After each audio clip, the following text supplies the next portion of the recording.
अस्सलाम वालेकुम नाज़रीन। ਇਹ ਜਿਹੜੀ ਗਾਂ ਹੈ ਨਾ, ਇਹਦੀ ਖਲਸਤ ਇਹ ਹੈ ਕਿ ਮੈਂ ਇਸ ਦੇ ਨਾਲ ਐਡੀ ਮੁਹੱਬਤ ਕਰਨਾ ਕਿ ਮੈਂ ਪੱਠਿਆਂ ਨੂੰ ਜਾਵਾਂ ਤੇ ਇਹ ਮਗਰੋਂ ਬੋਲਦੀ ਰਹਿੰਦੀ।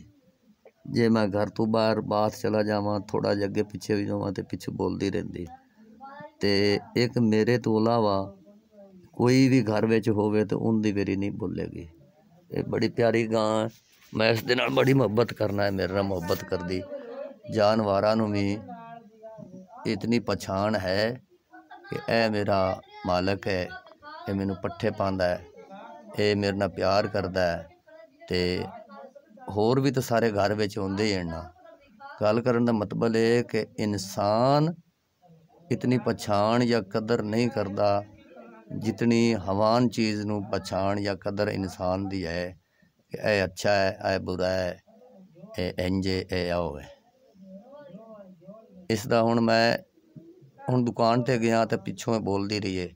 मैं इत्थे आके इहदे कोल सौ गया, हुण चुप करके बह गई है। तो माशाअल्लाह असील इतनी है कि डंगे तो बगैर भी चो लवीए। वैसे फितरत होंदी है कि डंगा ला लेना चाहिए है, आखिर जानवर जो है, लेकिन मैं डंगे तो बगैर भी नहीं चो सकना। तो वो बच्चे नूं चटदी रहिंदी है ना, तो अगे पिछे होंदी है। तो तां वास्ते मैं इस वजह तो मैं इहनूं डंगा लाउना, नहीं तो डंगे लाउण दी कोई ज़रूरत नहीं। ऐसे जानवर अल्लाह हर नूं देवे और बहुत अच्छा प्यारा जानवर है। तो दुध पुत्तर नाल नसीबां दे और अपनी खुराक के मुताबिक दुध देंदियां ने। जितना इन्हां नूं पालो उतना दुध देंदियां ने। दुध भी माशाअल्लाह कल्ले पट्ठियां ते 3 किलो 4 किलो इनका डेली का दुध हुंदा है।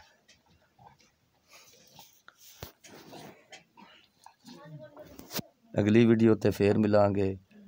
अस्सलाम वालेकुम। आपकी मेहरबानी होगी, जे लाइक करो या सब्सक्राइब करो तो आपका फ़र्ज़ बनता है।